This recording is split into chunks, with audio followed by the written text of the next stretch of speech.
Hello, Americans, Patriots. Thank you for joining me. I am James Detroit, and I'm going to try to do a quick video, read you a quick story, and hopefully continue to bring a little sense to what's happening in our world. We now see the Time magazine article admitting the fraud that took place, and it was to save democracy.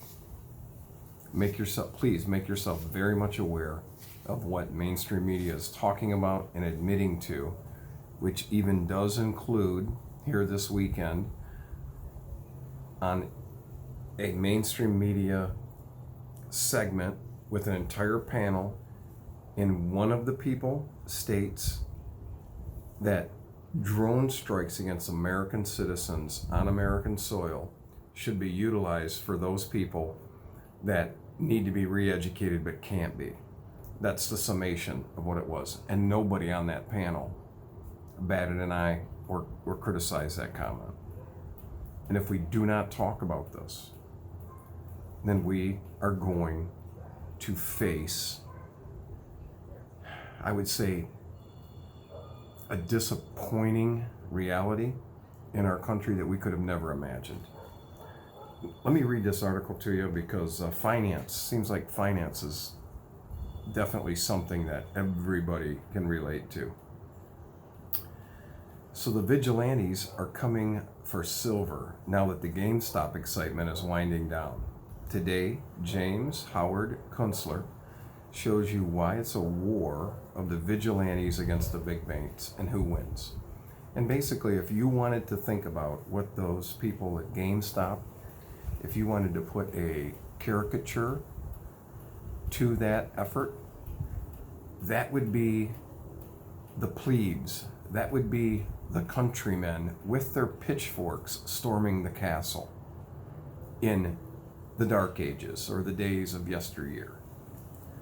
It's the little guy banding together to do something extraordinary. So according to James, here is his article.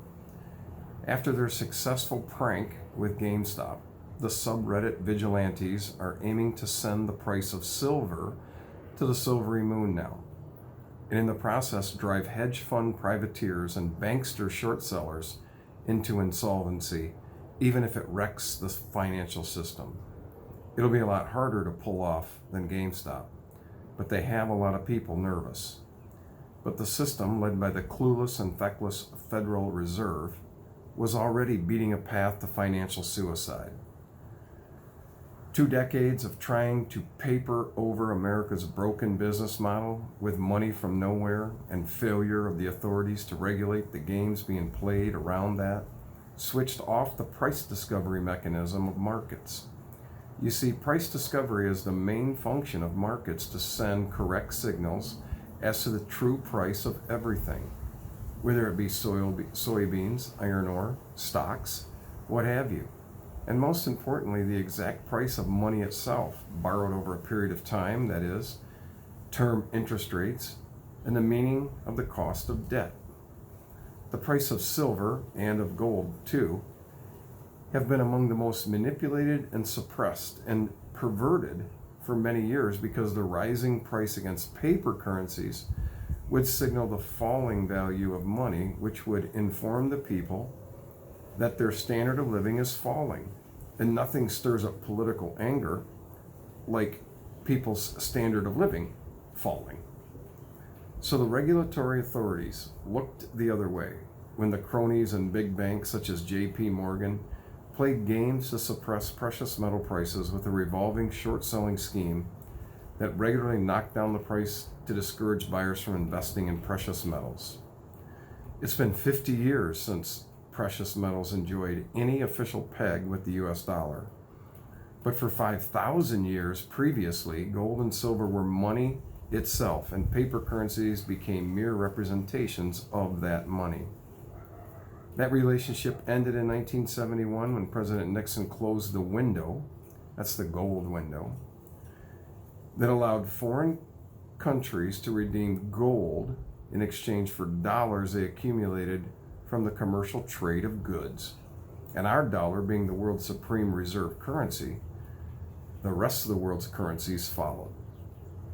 Despite all efforts since then by banking authorities to denigrate the value and the role of gold and silver in financial affairs, the barbarous relics retained a persistent influence in men's minds because of their intrinsic qualities. These were the vested energy that they represented from mining and refining, their physical durability, portability, and divisibility, their freedom from counterparty obligations, and especially in modern times, their vital usefulness in electronics and other industrial applications. The latter quality is greatly reinforced by the powerful wish to transition from a fossil fuel economy to an alt-energy economy of solar cells and wind turbines, a wish that probably won't come true. Some of the vigilantes, frankly, express the desire to wreck the degenerate banking system altogether. A great purge of evil to restore something like God-fearing accountability, moving toward a fresh and honest restart of the markets and banking. I'm not convinced that we would get any such orderly restart in the sense that global banking could be reconstructed along the pre-2020 lines. Rather, wrecking the banks in a daisy chain of shattered obligations would be an express ticket to the Palookaville of neo-medievalism, and probably in a sharp and disorderly, violent and deadly episode of losing everything that has made us civilized. But let's think about something more pleasant, like the free-falling economy. Outside the razor-wired DC perimeter, with its bomb-proof bureaucracy, the economy is in a free fall. The Bureau of Labor Statistics reported 779,000 people filed for first-time unemployment the week ended January 30th. The news media called that a beat because it was under the 830,000 that was expected. It's been that way week after week this year of COVID-19. Non-farm business sector labor productivity decreased 4.8% in the fourth quarter of 2020, the largest quarterly decline in the measure since the second quarter of 1981. Yes, 40 years ago, when the U.S. population was 226 million, it's now over 330 million, the stock market responded by smashing new all-time highs. Bad optics, you ask? How do you think the value of shares manages to go up, up, and away day after day, while the value of the economic activity goes down, down, down, day after day? Must be modern monetary magic, like the Federal Reserve purchasing $80 billion a month in U.S. Treasury bonds, issues, and another $40 billion of mortgage-backed securities for a grand total of $120 billion a month. The real monetary magic, of course, is that it's possible to have a Wall Street boom while the economy collapses and is in a free-for-all. The nation's assets have already been stripped. So where is all this value actually coming from? The answer? From the false expectation of enormous future of American productivity. It's false because it's based on the creation of debt that can't possibly be paid back, ever. It's not based on investment in future productive enterprise. The economy won't be fixed by policy because the things that have to happen to fix it will be resisted to the death by the parasitical entities feeding on what little remains. For instance, Walmart. Do you think it's unhealthy that all the profit in American commerce is funneled into Bentonville, Arkansas? It used to be distributed in hundreds of thousands of small businesses and tens of thousands of U.S. towns and cities. What do you think will die first, Walmart or the organism it's feeding on?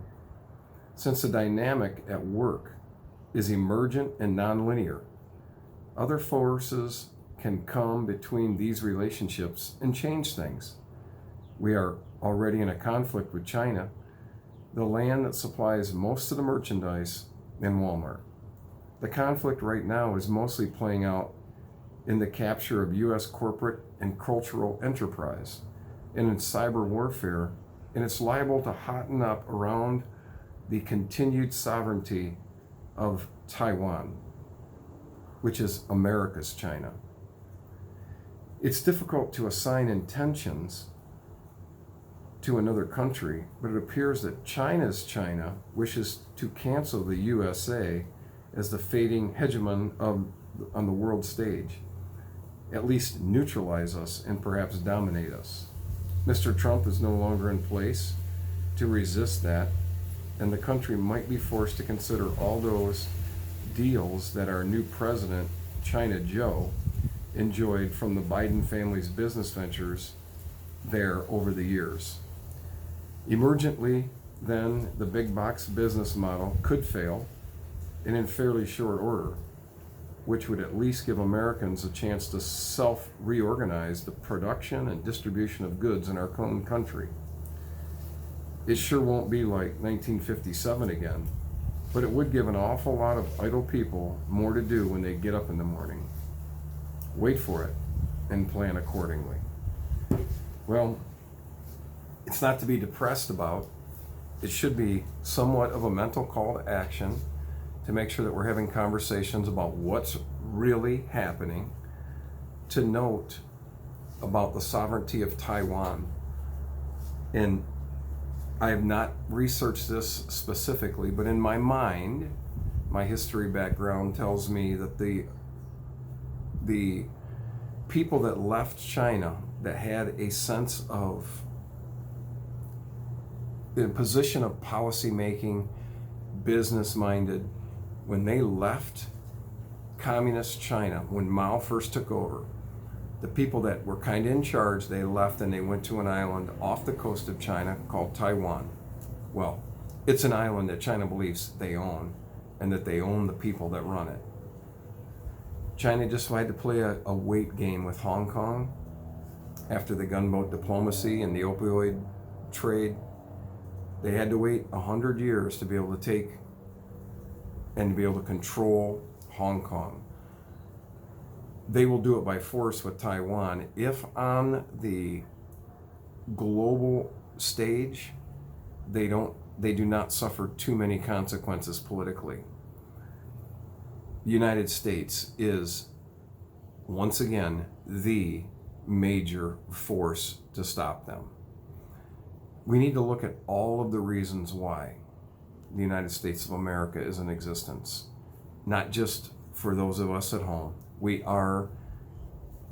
have, as much as we are not at this moment, we still have the capabilities of being a shining light, a city on a hill that all citizens of all across the globe look to us and want to be here. We got a chance to meet a young lady here just recently out to dinner. She moved here from Bogota, Colombia 15 years ago. She loves working. She loves being in America. She loves, you can just tell it, it's in her spirit. We had a short conversation with her. It's to be able to, and she came to the front door. It's to be able to give people like that an opportunity through an immigration system that rewards. It's a meritocracy. On merit, it rewards people to be able to get to this country and to be able to have life, liberty, and the pursuit of happiness. Not equal outcomes, not equity, not all this equality, not all this other stuff that people are talking about that is a lie. It's a lie, especially when it is framed in the lie of socialism and eventually communism. Certainly the fascist activities that are taking place in Washington, D.C. right now, we should be, not just in the markets, but we should be making sure that we're having conversations about the truth. Right now, I'm going to take off. I appreciate you spending time. Please share this with somebody else. Look up that article by James Kunstler. I am James Detroit, and for now, I'm out.